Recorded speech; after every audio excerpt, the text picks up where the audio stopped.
girlfriends? Kasi yung hashtag nag-concert na sila Lina. So, what's with girlfriends naman? Siyempre yung hashtag nag-live, nag-concert. Sana naman yun po, sana po magkaroon din po yung girlfriend sa mga like album, mga concert. Yeah. Pero sa ngayon po, andun po kami everyday sa Showtime. Pero kada everyday lang po, iba-iba lang po ng girlfriends. Pero nandun naman po yung girlfriends, so abangan niyo po yung girlfriends. Alright, so thank you. Thank you po.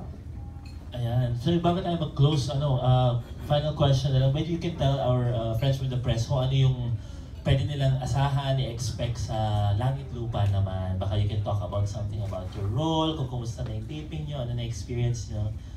Sige, anyone can start, Tommy? Miho? Sa Langit Lupa naman po, yung role ko po doon, ako po si Cindy. And then galing po akong probinsya, laki po ako ng probinsya. At inaalagaan ko po yung nanay ko doon sa probinsya, pero namatay po yung mami ko. And then parang bumalik po ako sa pag-aaral kasi yun naman po yung gusto ni mami ko. So bumalik po ako ng pag-aaral, tapos pumunta po ako ng Maynila. So ganun po yung role ko, and then para po akong kikay na maingay na probinsyana. Kasi pag probinsyana po parang kikay lang. Kung ano po din po ako ngayon, kikay lang, maingay lang, natural lang. Yung ganun po. So yun po, kikay po ako doon, tapos probinsyana po, tapos yun po. Yes, my character is obviously from a foreign country, and I'm teaching.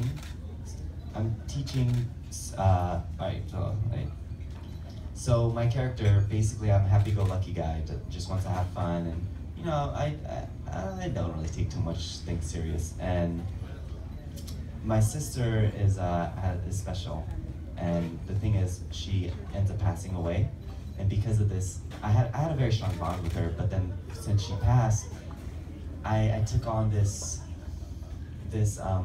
goal to change myself, to do something with my life, not just have fun and enjoy.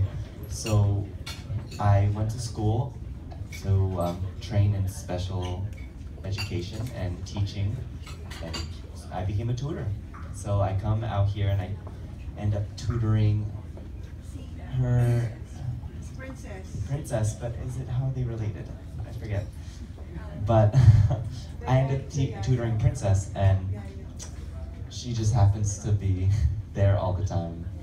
And yeah, relationship forms through that. So yeah. So then magka-cross yung paths yung characters. So Langit Lupa is one of the teleseries po. And of course, niluluto ng ating beloved RSP unit. Ayan. Upcoming din po yan. So I'm sure may press con din po tayo para dyan. So patikim lang po yun para may idea tayo na mapapanood din ang Tumiho sa Langit Lupa. So that ends our press con. So bago tayo umalis. At bago ang may pasabog daw si Carlo mamaya, may papakita siyang video.